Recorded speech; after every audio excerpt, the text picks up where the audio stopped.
Welcome to Echoes of Ihsan, the podcast where, we delve into Islamic traditions, trying to find those nuggets of wisdom that can, help us all live, better lives.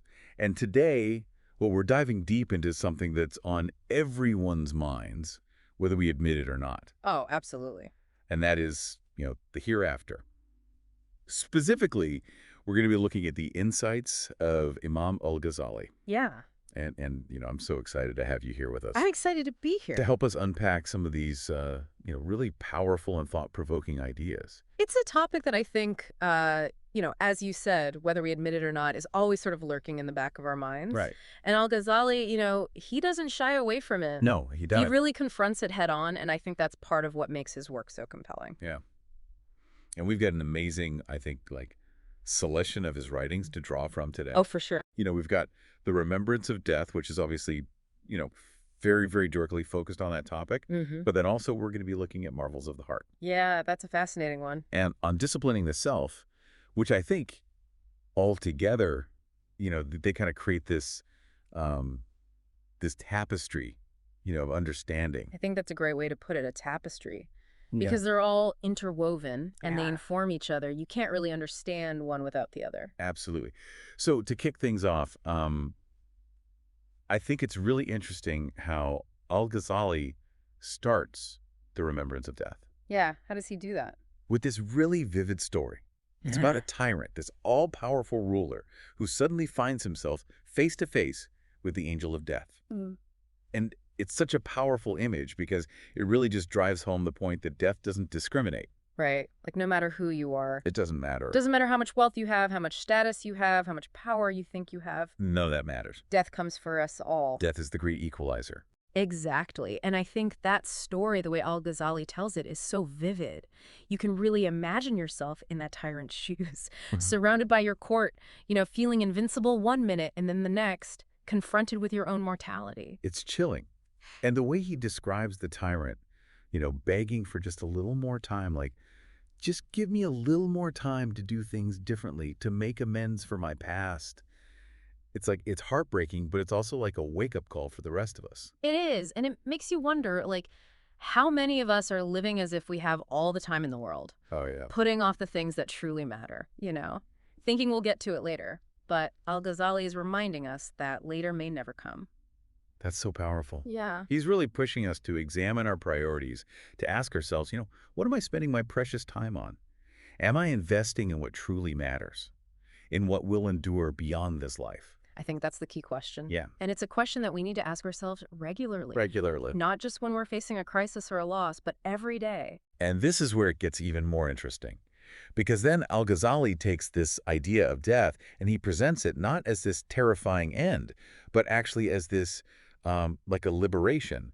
He compares this world to a prison for the believer. Right. And death becomes the key that unlocks the door to true freedom. I love that metaphor, the world is a prison. Yeah. It's so powerful because it suggests that we're actually captive to our desires, our attachments, our fears. Our ego. Exactly. All the things that weigh us down, that keep us from experiencing true happiness and peace. Right. And death, in this context, becomes almost like this, like a welcome release. Yeah, like a homecoming even. Like we're finally free from the chains of this world and we can return to our true home. That's beautifully put. And he even uses historical figures to illustrate this point. Oh, yes. Yeah. Like Muawiyah and Abd al-Malik, who, despite all of their worldly success, Powerful rulers, right. they had everything you could possibly want in this world, and yet, as they neared death, they yearned for a simpler life. Almost a longing for, like a return to innocence, a return to a state of purity. It's like they realized that all the power, the wealth, the prestige, it didn't bring them lasting happiness. It's almost like they saw through the illusion. Right. And that true contentment comes from something much deeper, something beyond the material world. Exactly. From a connection with the divine, from living in accordance with God's will. And al-Ghazali even quotes a prophetic saying, to kind of drive this point home. He says, remember frequently the destroyer of pleasures, meaning death. And it's not about being morbid or obsessed with death. It's about letting that awareness fuel our actions in this life. Right. It's about living with intention. Exactly. If we know that our time is limited, that we will be held accountable for our deeds, it changes everything. It's like having a deadline that really matters, a deadline that makes all the other deadlines seem insignificant.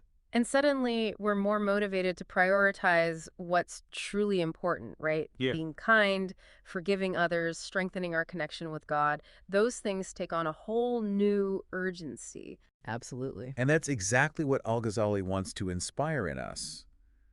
Action. He doesn't just want us to think about these things. He wants us to live them. To embody them. Exactly. And, so far we've seen how he uses the story of the tyrant and the metaphor of the world as a prison to kind of like wake us up to the reality of death and its implications for how we live our lives. Right. But he goes even deeper than that, and I think that's what's so fascinating about his work. Yeah. In Marvels of the Heart, he explores the incredible potential of the human heart, and he calls it a vessel of knowledge. And not just any knowledge, but knowledge of a very specific kind. Right. Knowledge that goes beyond what we can perceive with our senses. He talks about how the heart has two doors. One opens to the external world through our senses. Right, what we see, hear, touch, taste, smell. Yeah, all those things. But the other door is even more fascinating, I think. Oh, for sure. It opens to the spiritual realm through divine inspiration. It's like our heart has this built-in radar. Ah, I love that. That can pick up signals from beyond the physical world. It can tune into a different frequency. Exactly. And al-Ghazali points to things like dreams, premonitions, even those moments of sudden, intuitive knowing that we can't explain logically. Like those aha moments. Yeah, those flashes of insight. Where it's like the answer just comes to you out of nowhere. And this isn't about promoting blind faith or superstition. No, not at all. He's saying that our hearts are capable of accessing a level of knowledge that goes beyond what our five senses can perceive. It's a deeper knowing. Exactly. And I think we've all had those experiences where we've had a gut feeling about something and it's turned out to be true. Oh, all the time. I trust my gut more than anything. Yeah, there's a wisdom there that we often ignore. Yes. And al-Ghazali is reminding us to pay attention to that. To cultivate it? Yes. Because this door to the divine within our hearts, it's not something that just happens passively. It requires effort. It's a skill we need to develop. Right. It's like a muscle that needs to be exercised. Exactly. So how do we do that? How do we open that door to the spiritual realm and access this deeper knowledge and wisdom that al-Ghazali is talking about? That's where his teachings on disciplining the self come into play. Okay. So we're going to get into that next. Yes, that's where things get really practical. All right. Well, stay tuned then, because we're going to take a quick break, and then we'll be right back to explore that fascinating topic. Sounds good. So welcome back to our deep dive into Imam al-Ghazali's reflections on death and the hereafter. Before the break, we were talking about the heart's amazing potential, how it can connect us to a reality beyond the physical, that door to the divine. Yes. But the question is, how do we cultivate that connection? Yeah. How do we open ourselves up to divine inspiration? How do we, really make that a lived reality? That is the question, isn't it? It is. And we left off talking about al-Ghazali's ideas on, disciplining the self. Right. And I have to admit, like, when I first read his work on disciplining the self, I was a little intimidated. Oh, I can understand that. It just sounds so strict. Yeah. The word discipline can have those connotations. Right. But I think, as I've kind of sat with it more, Yeah. it's more about, like, training and refining. Right. Okay. Like, an athlete training for a big competition. Yes. It's not about deprivation. It's about reaching your full potential. Yeah, exactly. It's about unlocking your full potential. And I think that's a really important point to emphasize. Yeah. Because al-Ghazali, he's not trying to make us miserable. Right. He's giving us tools to actually unlock a deeper level of happiness and fulfillment. Right. Right. So what's like the first step in this, training process? Well, he stresses the importance of self-awareness. Okay. He uses this really interesting metaphor of the heart being like an onion Okay. with layers of veils covering it. Oh, I like that. And those veils are things like our ego, our pride, our desires, all the things that kind of distract us from connecting with the divine. Okay, so it's like disciplining the self is about peeling away those layers. Yes, revealing the pure heart that lies beneath. Right. Because we all have that pure heart. Exactly. It's there, but it's often obscured Right. by all these other things that we accumulate over time. Right. So So how do we start peeling away those layers? Well, I think the first step is recognizing how these veils operate in our lives. Okay. How they cloud our judgment, how they lead us astray. Yeah. Can you give us an example of that? Sure, yeah. So, for example, our ego might make us chase after recognition and praise, even if it means compromising our values. Ah. Or our desires might tempt us with instant gratification, Yeah. even if it leads to long-term regret. Like that piece of cake or Exactly. Or staying up late, watching TV when you know you have to work in the morning. like, being glued to your phone even though you're missing out on what's right in front of you. Exactly. All those things. It's like we have all these internal forces pulling us in different directions. Constantly battling for our attention. Yes. Yeah. And we need to learn how to identify them and like make conscious choices. Yes, to be discerning. Yeah. And to choose those actions that align with our higher aspirations. Right, right. And al-Ghazali emphasizes that it's not just about suppressing our desires. Right. It's about understanding them Yes, about seeing them for what they are. and then making a choice. Choosing to act in accordance with our higher values. And I'm starting to see how this connects back to, our discussion about remembering death. Yes, how so? Because, well, when we're constantly aware of our mortality, Yeah. it helps us put those desires into perspective. It's like, okay, yeah, I could chase this fleeting pleasure, but is it really worth sacrificing my eternal well-being for? I think that's such a crucial insight. Yeah, Remembering death really does help us prioritize what truly matters. yeah. It reminds us that we're not here forever and that we need to make each moment count. Absolutely. And that's something that, we can easily forget in the hustle and bustle of everyday life. Right. But al-Ghazali is constantly reminding us to bring it back to the forefront of our minds. And al-Ghazali also talks about the importance of aligning our intentions with our actions, right? He says that actions performed without the heart's full engagement are essentially empty gestures. Yeah, that's a really important point. It's not just about going through the motions, it's about putting your heart into it. Exactly. And he makes this really fascinating comparison to a man who is suffering from a pain in his finger. Okay. And he goes to several doctors who treat the finger directly, but nothing seems to work. Ah, interesting. And finally, he goes to Galen. Oh, the famous physician. The renowned physician of ancient times. Yeah. And Galen prescribes medicine for his left shoulder. His left shoulder. Yeah. And the man's totally confused, right? I can't imagine. But he's like desperate. So he's like, fine, I'll try anything at this point. And when he follows Galen's instructions, his finger miraculously heals. Wow. It's like a medical mystery. Yeah, right. Yeah. But it illustrates such a profound point, don't you think? Absolutely. Galen understood that the body is an interconnected system. Yeah. And that sometimes the root cause of a problem lies elsewhere. It's not always obvious. Exactly. And al-Ghazali is saying that we need to address the root causes of our spiritual ailments, yes. not just the surface symptoms. And that's where a spiritual mentor can be so invaluable. Okay, so we're not just talking about reading books or listening to podcasts. No, not at all. We need to actually engage with someone who can provide personalized guidance. Exactly. Spiritual growth, it's not meant to be a solitary pursuit. Right. We need the support, the wisdom, the accountability of a guide who has already walked this path. Okay, so it's like having a personal trainer, Yes. but for the soul. For the soul. That's a great way to put it. Someone who can help us identify our weaknesses Push us beyond our comfort zones. and keep us on track. Keep us accountable. Right. And, this reminds me of the story of Moses in Khidr, Oh, yes. where even a prophet like Moses, despite his vast knowledge, Right. was humbled and instructed by a seemingly ordinary man, Khidr. That's a powerful story. It is. It highlights the importance of humility Yes. in the face of spiritual knowledge. And the transformative power of mentorship. Exactly. So we've talked about, contemplating death motivates us to seek deeper meaning. Right. Purifying the heart opens us to higher knowledge. Yeah. And disciplining the self, guided by a mentor, helps us realize our potential. It's all interconnected. Yeah, but where does all this lead? What's the ultimate goal? That's where al-Ghazali brings in the core principle of Islam, Tawhid, Okay. the oneness of God. Right. And he says that understanding the declaration, there is no God but God, it's not just intellectual agreement, Right. it's a lived reality, Of a God. complete submission to the divine will.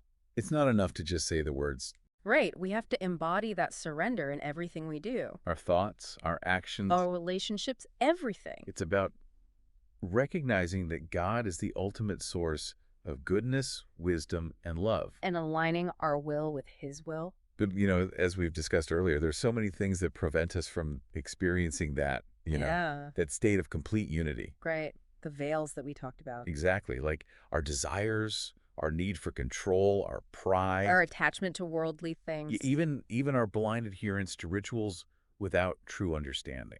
Yeah, all these things create barriers between our hearts and the divine. So how do we overcome those barriers? Well, al-Ghazali offers some practical remedies. He talks about detaching from worldly possessions, seeing them as temporary gifts rather than sources of lasting fulfillment. Right. He also encourages gratitude, focusing on what we have rather than what we lack. Yeah, because it's so easy to get caught up in that, the I want, I need. The constant craving. Yeah. But gratitude helps us appreciate the blessings in our lives. And he even suggests that true freedom lies in servitude to God. Right. Which can seem paradoxical. It does. Yeah. But I think I understand what he means. Yeah, how so? Well, it's like when we surrender our ego's desires and align our will with the divine will, we actually experience this profound sense of liberation.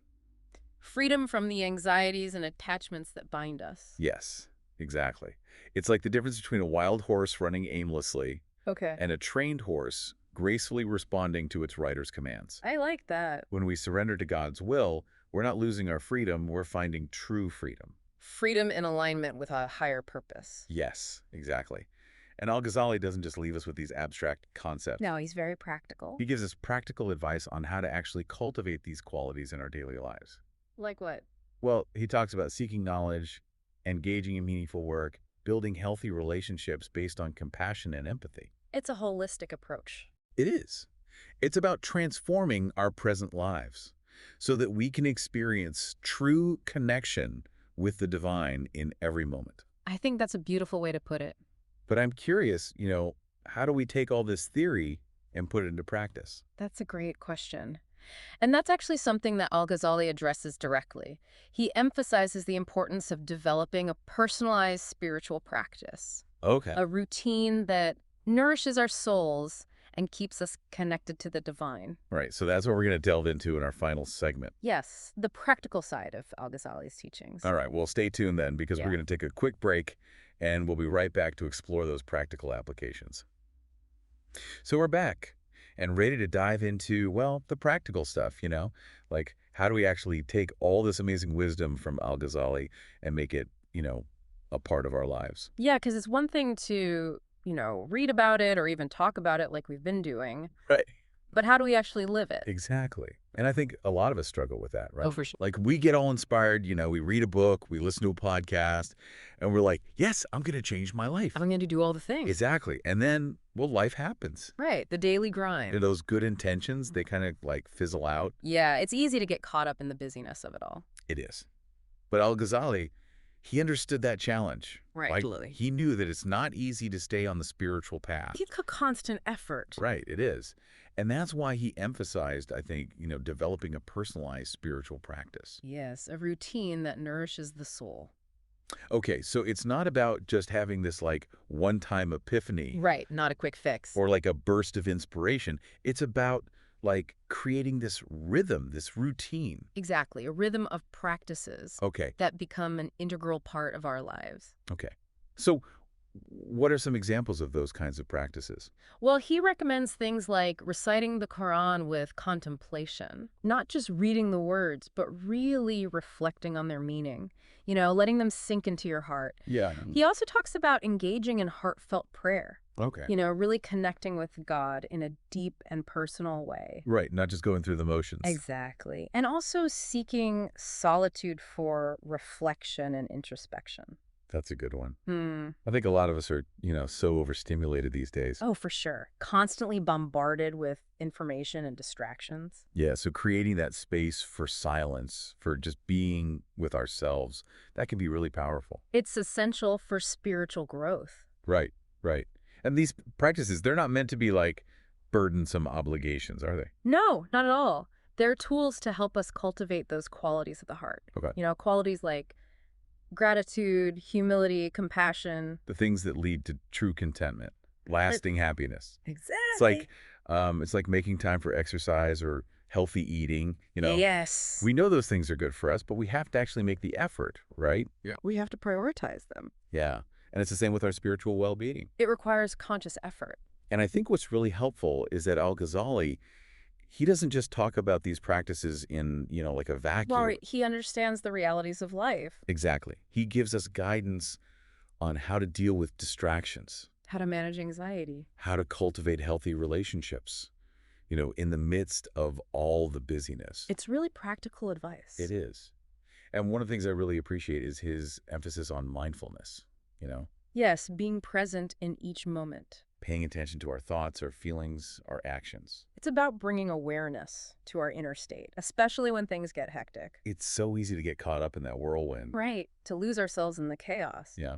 And he also talks about the power of gratitude, right? Oh, yes, gratitude is huge. Like shifting our focus from what we lack to what we already have. Because it's so easy to focus on what's missing, right? It is. It's human nature, I think. But gratitude helps us appreciate the blessings in our lives, no matter how small. It's like a muscle, It is. It needs to be exercised. The more we practice it, the stronger it gets. And the more joy and contentment we experience. Right, exactly.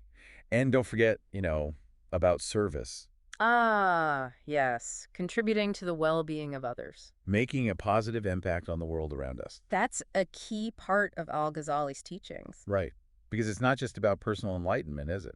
No, it's about taking what we've learned and using it to make a difference. So our spiritual journey, it's not meant to be lived in isolation. Right. It's meant to ripple outward to touch the lives of others. I love that. And al-Ghazali, he encouraged acts of charity, kindness, social justice. He reminded us that every act of goodness, no matter how small, it contributes to the betterment of humanity. And it draws us closer to the divine. Exactly. It's a beautiful cycle. It really is. And it's inspiring to see how, al-Ghazali weaves together these threads of personal growth and social responsibility. It's a holistic vision of Islam. It is. And it's a reminder that our spiritual journey should benefit not only ourselves, but also the world around us. I think that's a perfect note to end on. It is. It's been such a, enlightening and enriching journey delving into the wisdom of Imam al-Ghazali. It has. He was a true master. He was. And I think, what we've learned today is that, well, first of all, contemplating death, it doesn't have to be morbid or depressing. Right. It can actually be incredibly liberating. Yeah, it can inspire us to live more meaningful lives. You appreciate the preciousness of each moment.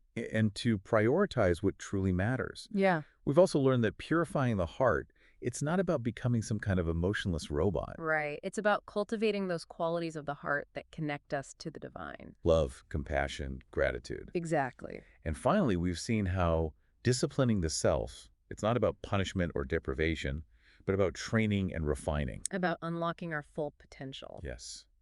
And all of this, it leads us to that ultimate goal, right? Totally. The oneness of God. Living in that state of surrender and alignment with the divine will. And al-Ghazali has given us so many practical tools to help us on that journey. He has. And I encourage you, our listener, to take what resonates with you and start implementing it in your own life. Yes, because knowledge without action is like, well, it's like a seed that's never planted. It has the potential to grow, but it needs the right conditions. So let's create those conditions, let's nurture those seeds, and let's watch them blossom into beautiful, fruitful lives. I love that. Let's do it. Thank you so much for joining us on this deep dive into Imam al-Ghazali's profound reflections on death and the hereafter. It's been a pleasure. And may this exploration inspire you to live more mindfully, act more righteously, and draw closer to the divine in every moment of your precious life.